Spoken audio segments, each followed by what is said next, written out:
우리 다 함께 뉴시티 교리문답 제1문을 낭독하도록 하겠습니다. 우리 다 함께 뉴시티 교리문답 제1문 낭독하도록 하겠습니다. 주보에 있습니다. 주보의 오른쪽 하단에 보면 뉴시티 교리문답 제1문이 있습니다. 가정에서 예배하는 친구들은 화면을 보시고 질문과 답변을 같이 읽어주시면 감사하겠습니다. 한 목소리로 읽겠습니다. 시작. 사나 죽으나 우리의 유일한 희망은 무엇입니까? 우리는 우리 자신에게 속한 것이 아니며 육체와 영혼, 삶과 죽음 모두 하나님과 우리 구주 예수 그리스도께 속한 것이라는 사실입니다. 아멘. 오늘은 새해 첫 주일입니다. 코로나19 때문에 조금 위축되기는 했지만 그래도 새해가 시작한다는 건 언제나 우리 마음이 조금은 들뜨게 되는 것 같아요. 이 시간에 들뜨기 쉬운 마음을 잠시 정리하고 2021년 첫 예배를 마음과 정성을 다해 하나님 앞에 드리기 원합니다. 특별히 오늘부터 우리 졸업하고 올라온 친구들이 있어요. 진심으로 축복하고 환영합니다. 앞으로 잘 지냈으면 좋겠습니다. 우리 온라인과 현장에서 예배할 신입생들을 축복하는 마음을 담아서 우리 박수로 환영하겠습니다. 네, 사실 저랑은 예전부터 알던 친구들이에요. 저를 이상한 호칭으로 부르는 친구들인데 네, 앞으로 잘 지냈으면 좋겠습니다. 올해 어떤 형식으로 1년을 보낼지 우리 중1 친구들은 못 들었으니까 간략하게 한 번 더 알려주고 시작하겠습니다. 성경은 크게 두 부분으로 되어 있죠. 어떻게 되어 있어요? 구약과 또 다른 하나는 뭐예요? 신약. 성경은 구약과 신약이라는 큰 두 부분으로 나누어져 있어요. 구약의 핵심 메시지 가운데 하나가 뭐냐면 우리의 죄의 문제를 해결해 주실 메시아가 앞으로 올 것이다. 신약은 그분이 예수님이시다. 그리고 그 예수님은 이 땅 가운데 다시 오실 것이다. 이것이 신약의 메시지예요. 그래서 우리는 이 땅에 살아가면서 다시 오신다고 약속하신 하나님의 말씀을 붙들고 살아가는 겁니다. 그런데 이 예수님이 다시 오시는 날을 우리가 아무렇게나 기다리면 되겠어요? 안 되겠어요? 안 되겠죠? 우리가 이 날을 어떻게 기다려야 되느냐? 지난주 들었던 베드로 후서의 말씀처럼 거룩한 행실과 경건함으로 주님 오시는 날을 기다려야 돼요. 그러면 어떻게 거룩한 행실과 경건함으로 살 수 있느냐? 하나님의 말씀을 통해 하나님의 뜻을 알 때 우리는 세상과는 구별된 거룩한 행실과 경건함으로 예수님을 기다릴 수 있다는 거예요. 그래서 에임 중고등부는 21년도에 이 하나님의 말씀을 체계적으로 압축하고 요약 정리한 교리 문답을 성경 말씀과 함께 살펴봄으로써 하나님의 말씀을 배워갈 거예요. 오늘이 바로 그 첫 시간입니다.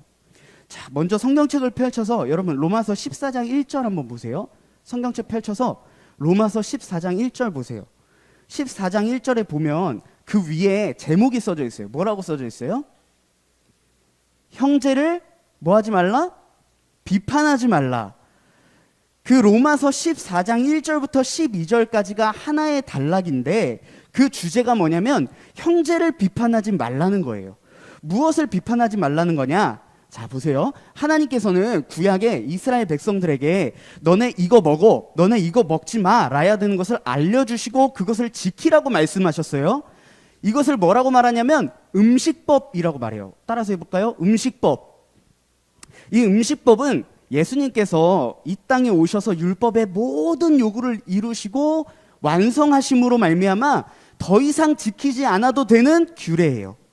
그러나 이 예수님 때에 바울 사도 때에 예수님을 믿는 사람 중에 예수님을 믿기는 믿지만 아직 예수님으로 인해 누릴 수 있는 자유를 온전하게 누리지 못하고 그 믿음이 연약한 가운데 있는 사람들이 있었어요. 또 다른 사람들은 이 모든 것을 먹을 수 있을 만한 믿음을 가진 사람들이 있었어요. 이렇게 두 가지 부류의 사람들이 사도 바울의 때에 있었던 거예요. 그런데 이 둘이 서로를 비판합니다. 야, 쟤네는 예수님이 모든 것을 먹게 하셨는데 아직도 그걸 모르나 봐. 왜 안 먹지? 이렇게 비판하고 또 한쪽에서는 뭐라 그랬겠어요? 야, 쟤네는 예수님 믿는 애들이 어떻게 음식을 아무렇게나 먹냐? 이렇게 비판하는 거예요. 자, 여러분, 이 음식법과 관련해서 아주 재밌는 게 있는데 이 코로나19가 맨 처음 여러분 생겼을 때 뭐 때문에 생겼다고는 말 많이 들어봤어요? 태호, 뭐 때문에 생겼다 그랬지? 박쥐 때문에 생겼다 그랬어요? 자, 그래서 중국 사람들이 뭘 먹었냐? 박쥐를 먹었는데 이게 성경에 기록되어 있어요. 구약 성경 레위기 11장 13절에서 19절 한번 보세요. 자, 제가 읽어드릴게요. 새 중에 너희가 가증히 여길 것은 이것이라. 이것들이 가증한즉 먹지 말지니 곧 독수리와 솔개와 물수리와 황새와 백로종류와 오디새와 박쥐니라. 그죠? 여기 박쥐가 있죠? 하나님이 먹지 말라고 한 것에 박쥐가 포함되어 있어요. 그래서 어떤 사람들은 이 코로나19가 박쥐를 먹지 말라는 하나님 말씀을 어겼기 때문이다 라고 말하는데, 여러분 그거 아니에요. 그거 아니에요. 그거 아니고, 만약에 코로나19가 박쥐를 먹지 말라는 하나님 말씀을 어겨서 생긴 거라면 여러분 스테이크 바짝 구운 웰던만 먹어야 돼요. 제가 육회 비빔밥을 굉장히 좋아하는데 육회 못 먹습니다. 왜? 성경에 피째 먹지 말라 그랬거든요.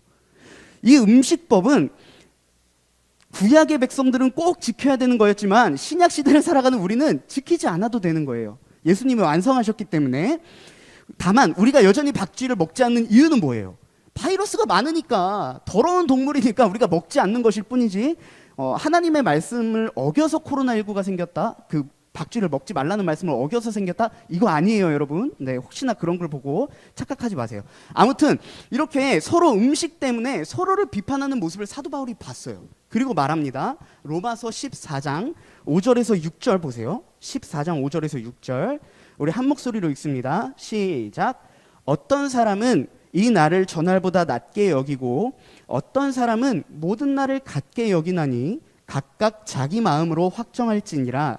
나를 중히 여기는 자도 주를 위하여 중히 여기고 먹는 자도 주를 위하여 먹으니 이는 하나님께 감사하며 먹지 않는 자도 주를 위하여 먹지 아니하며 하나님께 감사하느니라. 자, 보세요. 요약하면 이런 거예요.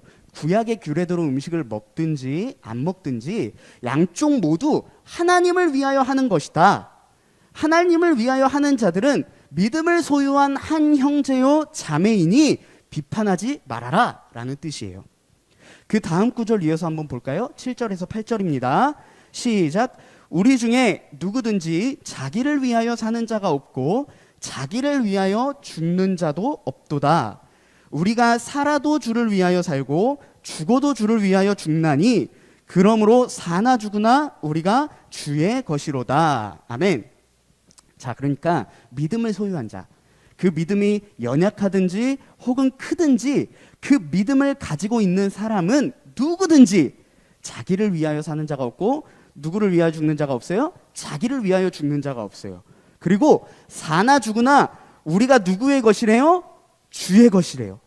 여기서 한 가지 기억해야 하는 교훈이 있어요. 우리 애인 중고등부는 하나의 공동체예요. 하나님께서 묶어주신 하나의 공동체입니다. 이 공동체에는 저보다 믿음이 좋은 선생님도 계시고 저보다 믿음이 좋은 학생도 있어요. 저보다 믿음이 연약한 선생님도 있고 저보다 믿음이 연약한 학생도 분명히 있을 거예요.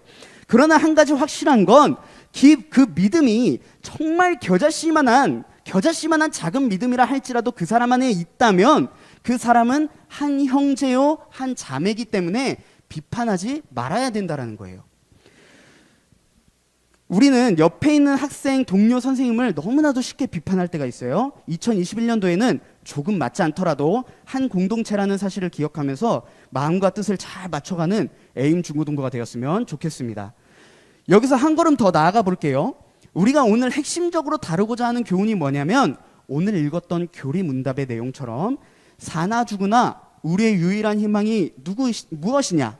바로 우리가 하나님과 우리 구주 예수 그리스도께 속한 사실이 우리의 유일한 희망이다라는 거예요.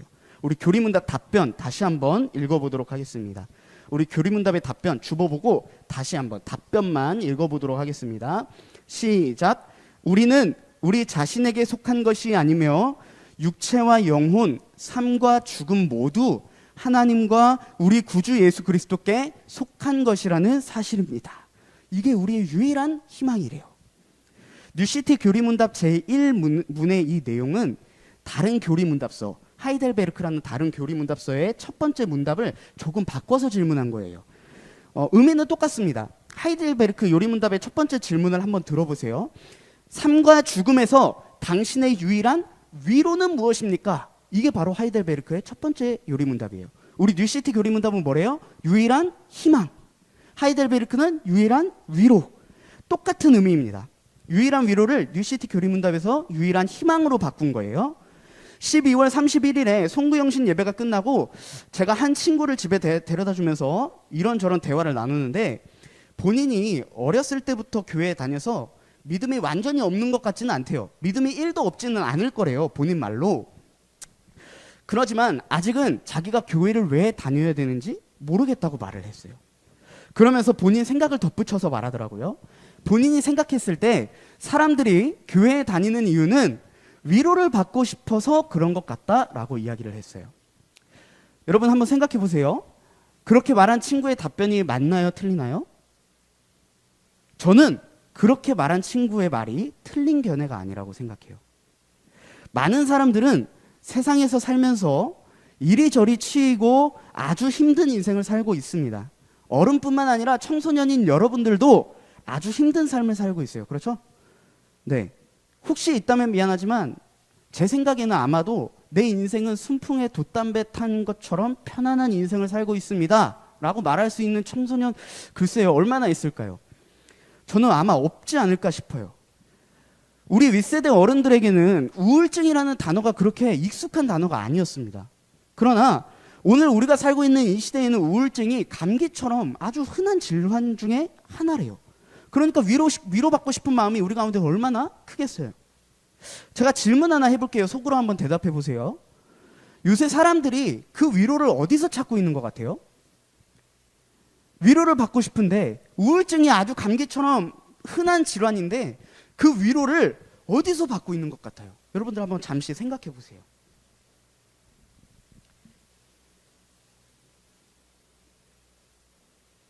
대부분의 친구들이 인스타를 할 거예요. 인스타를 보면 다 비슷비슷하지 않나요? 여행, 명품, 좋은 차, 좋은 집, 갖고 싶은 모든 물건들을 모조리 사고, 또 운동을 열심히 해서 얻은 몸을 남들에게 자랑하고, 그런 곳에서부터 오는 그러한 여가 활동, 취미생활, 어떤 물건을 소유하는 그 행복감 같은 것에서 위로를 얻으려고 하는 것 같아요. 여러분, 이런 게 위로가 될까요? 되죠? 돼요. 아주 잠시 됩니다. 아주 잠시. 그만한 돈을 가져보고 이야기하는 겁니까? 라고 저에게 물어보면 자신 있게 대답은 못하지만, 제가 그러한 것들이 우리에게 참된 위로를 줄 수 없다고 자신 있게 얘기할 수 있는 근거가 어디 있냐면 성경에 있어요. 여러분, 성경책 구약에 전도서 한번 찾아보세요. 전도서 4장 1절에서 3절입니다. 까만색 부분 시잠전이라고 되어 있어요. 시잠전, 전도서 4장 1절에서 3절. 우리 한 목소리로 읽습니다. 시작. 내가 다시 해 아래에서 행하는 모든 학대를 살펴보았도다. 보라, 학대받는 자들의 눈물이로다. 그들에게 위로자가 없도다. 그들을 학대하는 자들의 손에는 권세가 있으나 그들에게는 위로자가 없도다. 그러므로 나는 아직 살아있는 산자들보다 죽은 지 오랜 죽은 자들을 더 복되다 하였으며, 이 돌보다도 아직 출생하지 아니하여 해 아래에서 행하는 악한 일을 보지 못한 자가 더 복되다 하였노라. 아멘. 자, 보세요. 여기 표현된 모든 학대라는 말은요, 인간의 인생에 있어서 경험하는 모든 고통과 어려움, 그리고 슬픔을 말하는 거예요. 모든 학대. 이 전도서의 저자는 해 아래에 사는 모든 사람들이, 자신을 포함한 모든 인간들이 온갖 아픔과 슬픔과 고통에 노출되어 살아가는 모습을 보고 말하는 거예요. 그들에게 뭐가 없다? 위로자가 없다. 위로자가 없다. 2번이나 반복합니다. 이 세상에 인간의 고통과 슬픔의 문제를 해결해 줄 것이 없다는 거예요. 행복과 기쁨을 가져다 줄 수 있는 것이 이 세상에 없다는 겁니다. 심지어 뭐라고까지 이야기해요? 살아있는 자보다 죽은 자들이 더 복되다. 세상에 살면서 이러한 것들을 경험하는 것보다 차라리 태어나지 않는 게 낫다. 이렇게 심하게 표현할 정도로 고통받는 인생의 현실이 얼마나 끔찍하고 힘든 것인지를 말하고 있다는 거예요. 실제로 그렇다는 게 아니라 그렇게 묘사할 만큼 우리의 인생이 힘들고 아프다, 고통스럽다라는 것을 표현하고 있는 겁니다. 말씀을 듣고 있는 애인중부 여러분, 이 세상에 왜 이토록 고통이 만연하게 되었을까요? 왜 우리는 비참을 경험하지 않으면, 이 세상에 살면서 슬픔과 두려움과 우울한 감정을 느끼지 않으면 살아갈 수 없는 그렇게 힘든 세상을 살아가게 되었을까요? 어렵지 않아요. 성경은 이것에 대해서 아주 단순하고 명료하게 말합니다. 무엇 때문이라고요? 죄 때문이다. 우리가 살면서 당하는 온갖 종류의 아픔과 슬픔이 무엇 때문이냐면 죄 때문이라고 얘기하는 거예요. 죄 때문이다. 에덴 동산에서 아담과 하와가 지은 죄 때문에 이 세상에 고통이 생겼어요. 여러분 억울하죠? 그러나 억울해할 필요가 없어요. 아담과 내가 무슨 상관입니까? 라고 말하고 싶겠지만 이건 그렇게 말할 수 있는 문제가 아닙니다. 하나님께서는 아담에게 동산 각종 모든 나무를 마음껏 먹으라고 하셨어요. 그리고는 딱 한 가지를 먹지 말라고 하셨는데 선악을 알게 하는 나무를 먹지 말라고 하신 거예요. 왜 그랬냐? 피조물이고 너는 피조물이고 나는 너를 만든 창조주야 라는 걸 기억하라는 거예요. 그 말씀을 지킴으로. 그런데 아담과 하와가 그 말씀을 지키지 않아서 우리에게 사망과 그 죄가 이 땅 가운데 들어오게 된 겁니다. 그 계명을 지킬 때에는 죽지 않고 영원토록 살 수 있는 은혜를 허락하셨어요. 만약에 아담과 하와가 선악과를 먹지 않았다면요, 아담과 하와가 그 하나님의 말씀에 순종했다면 우리는 아담 한 사람의 순종으로 인해서 죽지 않고 영원히 살 수 있는 그 은혜를 누렸을 거예요. 그러나 우리는 악한 본성이 있기 때문에 아담과 하와가 죄를 지어서 심판을 받게 되었다는 그 나쁜 결과가 나오니까 아담과 우리가 무슨 상관입니까? 라고 따지기 시작한다는 거예요. 여러분 우리가 자 보세요. 코로나19 이전에 생일 파티를 하면 뭘 했어요? 케이크 가져가기 게임 했어요. 기억나요? 가위바위보에서 이긴 반은 케이크 가져가고 진 반은 안 가져갔잖아요. 이게 케이크에서 여러분들이 약간 무감각한 것 같은데 한번 상상해 볼게요. 저희가 해줄 수는 없지만 생일 파티마다 요 앞에 치킨, 족발, 보쌈 여러분들이 먹고 싶은 음식이 쫙 깔려 있어요. 각 반마다 생일자 나오라고 했어요. 대표자. 자 가위바위보를 합니다. 이긴 반이 가져갔어요. 이긴 반에서는 뭐라고 할까요? 그 친구를 칭찬해 줄 거예요. 야, 너가 이 세상에 태어난 게 우리에게 참 큰 은혜다. 너를 만난 건 내 인생의 가장 큰 축복이야 라고 말하면서 그 친구가 우리 반의 대표라는 걸 고마워하고 즐거워할 거예요. 그렇죠? 그런데 만약에 졌어요.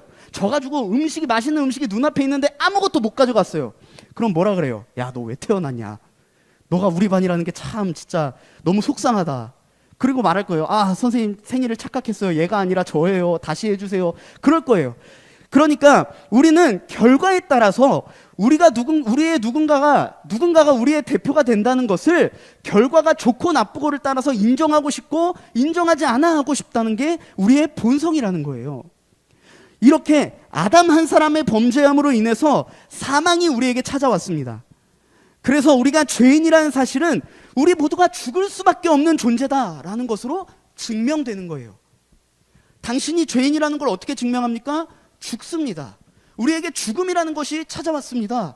이것으로 우리는 모든 인간은 죄인이다라는 걸 증명하는 겁니다. 그러니까 여러분 생각해 보세요. 우리 인생은 무엇을 하든 결국에는 죽을 수밖에 없어요.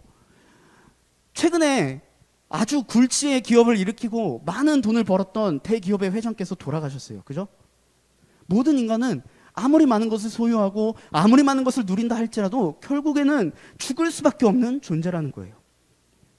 그런 우리 인생 가운데 무엇이 우리 인생의 참된 위로가 될 수 있을까요? 돈이 여러분의 위로가 될 수 있을까요? 최신 IT 기계가 여러분들에게 위로가 될 수 있을까요? 좋은 차가 될 수 있을까요? 집? 대기업? 명문대? 아니요. 이런 것들은 전도서 저자가 말한 것처럼 절대 우리 인생의 위로자가 될 수 없어요. 전도서 저자가 누군데요? 솔로몬이잖아요. 솔로몬. 전에도 이와 같은 부자가 없었고 후에도 이와 같은 부자가 없었다라고 표현할 만큼 세상의 모든 부와 명예를 누렸던 솔로몬이 이 세상에는 우리를 위로해 줄 수 있는 참된 위로자가 없도다 라고 말하는 것을 여러분들 기억하셔야 됩니다.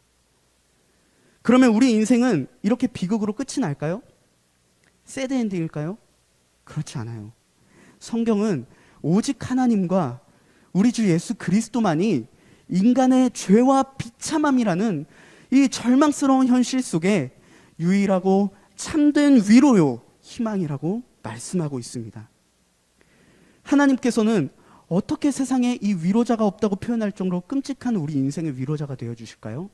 어떠한 방법으로 우리의 위로자가 되어주실까요? 앞에서 계속해서 언급한 것처럼 고통의 궁극적인 원인인 이 죄의 문제를 해결해 주심으로 우리 인생의 참된 위로자가 되어 주십니다. 우리 주님께서는 죄와 죽음 아래 팔린 우리를, 그래서 하나님의 진노와 죽음과 멸망 외에는 아무것도 남은 것이 없는 우리를 무엇으로 사셨어요? 당신의 핏값으로 사셨어요. 핏값으로. 우리를 멸망 가운데 내버려 두지 않으시기 위해 자신의 생명을 십자가 위에 버리셨어요. 이러한 예수님의 구원 사역을 믿는 자는 마귀에게서 노임을 받아 하나님의 자녀가 됩니다. 하나님의 소유가 되는 것이에요. 하나님의 소유가 된 자들에게 주어질 복이 얼마나 큰지 아세요, 여러분? 얼마나 큰지 아십니까? 로마서 6장 22절에서 23절입니다. 로마서 6장 22절, 23절. 우리 한 목소리로 읽겠습니다. 그러나 이제는 너희가 죄로부터 해방되고 하나님께 종이 되어 거룩함에 이르는 열매를 맺었으니 그 마지막은 영생이라. 죄의 삭은 사망이요 하나님의 은사는 그리스도 예수 우리 주 안에 있는 영생이니라. 그러나 이제는 너희가 어디로부터 해방됐대요? 죄로부터 해방됐대요. 어디로부터? 죄로부터. 우리 고통의 궁극적 원인인 죄로부터 해방시켜줄 수 있는 유일한 분은 오직 예수 그리스도밖에 없음을 기억하시기 바랍니다. 이 사실을 믿는 자는 비록 육체로는 잠시 죽음을 경험하지만 그 죽음 이후에 영원한 하나님의 나라에서 고통과 슬픔과 아픔이 없는 그 영원한 나라에서 영원토록 하나님을 알아가는 즐거움 속에, 그 행복 속에 우리가 살아가게 될 거라는 거예요. 여러분, 우리 기독교가 다른 종교랑 다른 게 뭔지 아세요? 우리는 내세를 바라봅니다. 내세의 삶을 소망해요. 내세를 바라보는 종교는 기독교 말고도 또 있습니다. 그러나 기독교가 다른 종교와 다른 것은 우리는 내세를 바라보고 내세를 소망하지만 그 내세에 대한 소망이 오늘 우리에게 주어진 하루를 기쁨으로 살아갈 수 있게 만드는 힘이 된다는 거예요. 단순히 내세만 바라보는 게 아니라 그 내세를 바라보는 소망으로 현세를 잘 살아갈 수 있게 해주는 것, 그것이 바로 성경의 진리라는 겁니다. 오늘 하루 우리 삶이 아무리 힘들어도, 죽을 것 같이 힘들고 외롭고 아파도 우리가 하나님의 것이 되어 영생을 얻을 것이라는 그 믿음 때문에 다시 일어설 수 있는 거예요. 이것이 우리의 참되고 유일한 위로입니다. 여러분이 다른 곳에서 위로를 얻고자 한다면 우리는 전도서를 기록한 솔로몬의 말처럼 세상에는 위로자가 없도다. 세상에는 위로자가 없도다. 이 덧없음을 깨닫게 될 것입니다. 오늘 교리문답의 질문, 사나 죽으나 우리의 유일한 희망은 무엇입니까? 라는 질문에 나의 모든 것이 하나님과 우리 구주 예수 그리스도께 속한 것이 우리의 유일한 희망입니다 라고 답할 수 있는 여러분이 되시길 바랍니다. 도대체 왜 그렇게 생각하냐고 묻는 사람들에게 당당하게 대답하세요. 하나님이 우리 죄의 문제를 해결해 주실 수 있는 유일한 분이니까, 우리를 죄와 비참함에서 건져주실 수 있는 유일한 분이시니까 라고 아주 멋있고 당당하게 대답하는 애인 중고등부 친구들이 되길 바랍니다. 우리의 인생은 나의 것이 아닌 나를 죄와 비참함에서 건져주시기 위해 당신의 핏값으로 사신 우리 주님의 것이라고 당당하게 고백하는 사람이 되길 원합니다. 보여주자고요. 세상에 한번 보여주자고요. 돈으로 위로를 받고자 돈의 노예가 되어 살아가는 사람들 있잖아요. 성공의 노예가 되어서 살아가는 사람들 있잖아요. 그러한 사람들에게 진짜 위로가, 참된 위로가 어디서부터 나는지 우리 한번 보여줍시다. 여러분, 거듭해서 강조합니다. 거듭해서 강조합니다. 우리의 유일한 희망이요 소망은 우리 구주 예수님을 믿는 믿음 안에 우리가 하나님의 소유가 된다는 사실입니다. 본인의 믿음이 작은 것 같아서 위축되세요? 나는 믿기는 믿는 것 같은데 내 삶이 내 믿음만큼 따라오는 것 같지 않아서 걱정되십니까? 괜찮습니다. 믿는 자답게 살지 못하는 것 때문에 진심으로 걱정하고 여러분들이 아파하고 있다면 여러분들의 믿음은 진짜라고 해도 과언이 아닙니다. 믿음이 부족하고 연약한 것이지 여러분들 안에 믿음이 없는 게 아니라는 걸 기억하세요. 믿음이 연약할 수 있어요. 부족할 수 있어요. 그러나 여러분들 안에 겨자씨만한 믿음이 있다면 그리스도 예수께서 여러분들 안에 시작하신 그 착한 일을 주님 다시 오시는 날까지 잘하게 하실 거예요. 여러분들이 지금은 예배를 왜 드리는지 몰라도, 교회에 왜 나오는 것인지 몰라도 하나님의 존재에 대한 믿음이 겨자씨만큼 그 믿음이 있다면 그 믿음 붙잡고 하나님 앞에 기도하세요. 하나님이 정말 참되고 우리의 유일한 희망과 위로라는 것을 깨닫게 해달라고. 그러면 제가 확신합니다. 그 기도를 통해 하나님이 여러분들에게 성경의 말씀이 믿어지게 하실 거예요. 크기가 작아도 괜찮습니다. 연약해도 괜찮습니다. 주님과 연합하는 그 수단은 오직 믿음이에요. 여러분의 행위가 아닙니다. 여러분을 바라보지 마시고 여러분 안에 있는 믿음을 바라보세요. 여러분들은 그 작은 믿음으로 하나님의 자녀가 되어 사망에서, 죄에서 해방된 하나님의 자녀입니다. 여러분 안에 착한 일을 시작하신 분께서 그리스도의 예수의 날까지 잘하게 하실 거예요.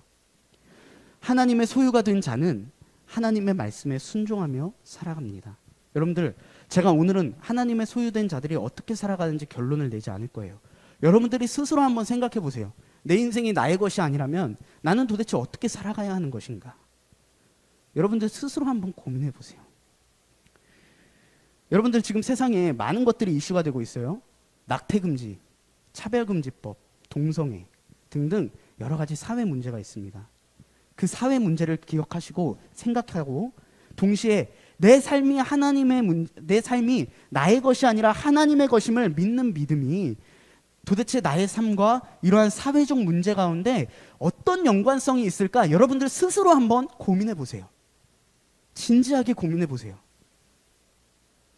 그 고민을 거듭거듭해서 할수록 여러분들의 믿음이 성장하게 될 것입니다.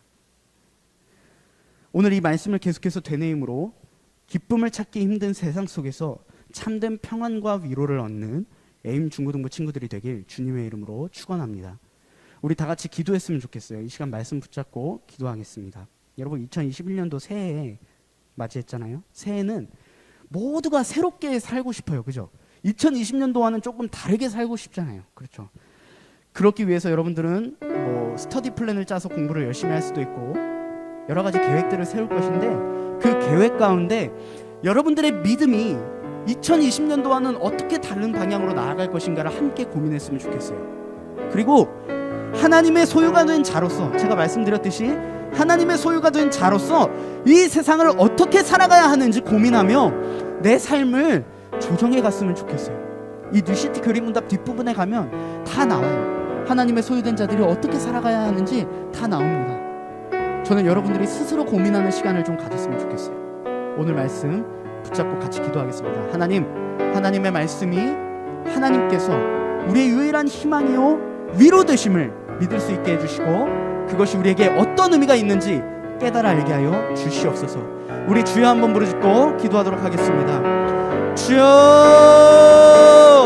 하나님 감사합니다. 하나님께서는 사나 죽으나 우리의 유일한 희망이 육체와 영혼, 삶과 죽음, 그 모든 것이 우리 주 하나님과 예수 그리스도께 속한 것이라는 사실이라고 우리에게 말씀하셨습니다. 하나님, 우리가 하나님의 소유가 되기 위하여 하나님은 우리를 핏값으로 사셨습니다.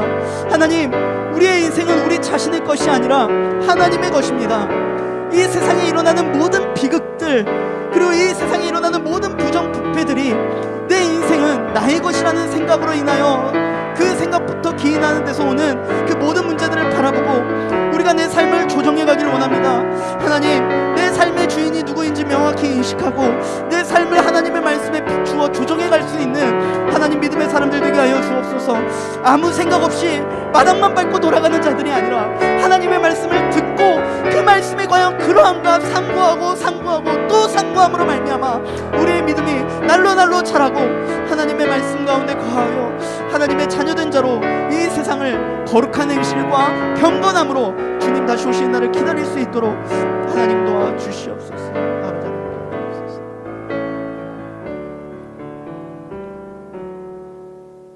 언제나 살아계셔서 우리에게 당신의 말씀을 들려주시는 하나님 아버지 감사합니다.